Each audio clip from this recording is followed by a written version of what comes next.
Once upon a time, in a quiet forest, there lived a family of rabbits in a cozy burrow beneath a large tree. Mrs. Rabbit had 4 children: Flopsy, Mopsy, Cottontail, and the mischievous Peter Rabbit. One morning, as she prepared to go into the village, Mrs. Rabbit gave her children a stern warning. "Now, children," she said, "I'm going out to buy bread and herbs. Stay in the woods and don't go into Mr. McGregor's garden. Your father had an unfortunate accident there and ended up in a pie, so be good while I'm away." Flopsy, Mopsy, and Cottontail, being well-behaved little rabbits, promised to stay close to home. But Peter, always curious and looking for adventure, had other plans.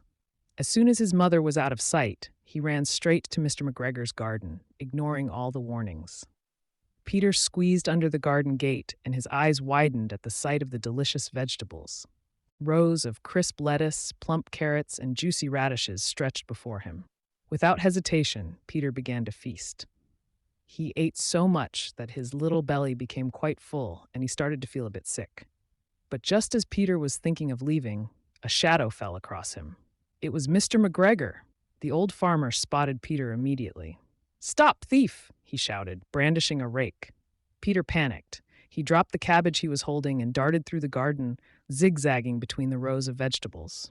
He tried to find his way out, but in his fear, he became lost. Peter ran as fast as he could, but in his haste, he lost one shoe in the cabbages and the other in the potatoes. Then, to make matters worse, his blue jacket got caught on a blackberry bush.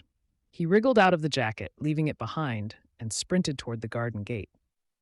Just as Mr. McGregor was about to catch him, Peter dove under the gate and escaped into the woods, panting and terrified. He didn't stop running until he reached the safety of his burrow. Once home, Peter collapsed on the floor, exhausted. His sisters looked at him curiously, but Peter was too tired to explain what had happened. The next day, Peter's cousin, Benjamin Bunny, came hopping over for a visit.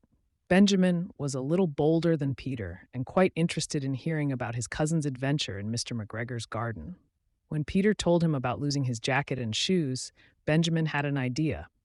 "Let's go back to the garden and get them," Benjamin suggested. "It'll be fun." Peter wasn't so sure. The memory of Mr. McGregor chasing him was still fresh, but Benjamin insisted, and eventually Peter agreed. They sneaked through the forest until they reached the garden seemed peaceful enough. Mr. McGregor wasn't around, and Peter quickly found his little blue jacket hanging on a scarecrow, just as he had left it. His shoes were nearby, caught in the roots of the plants. Feeling triumphant, Peter and Benjamin began to make their way back to the gate, but suddenly, Benjamin froze. Lurking in the shadows was Mr. McGregor's cat. The cat was watching them with sharp, hungry eyes. The 2 little rabbits knew they were in trouble.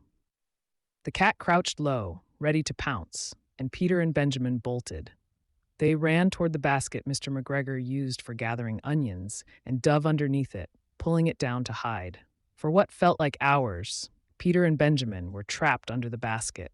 They could hear the cat circling outside, waiting for them to come out. Peter's heart raced, and he wished he had never come back to the garden. Meanwhile, Benjamin's father, old Mr. Bunny, had realized his son and Peter were missing. Knowing his son's adventurous nature, Mr. Bunny headed toward Mr. McGregor's garden to find them.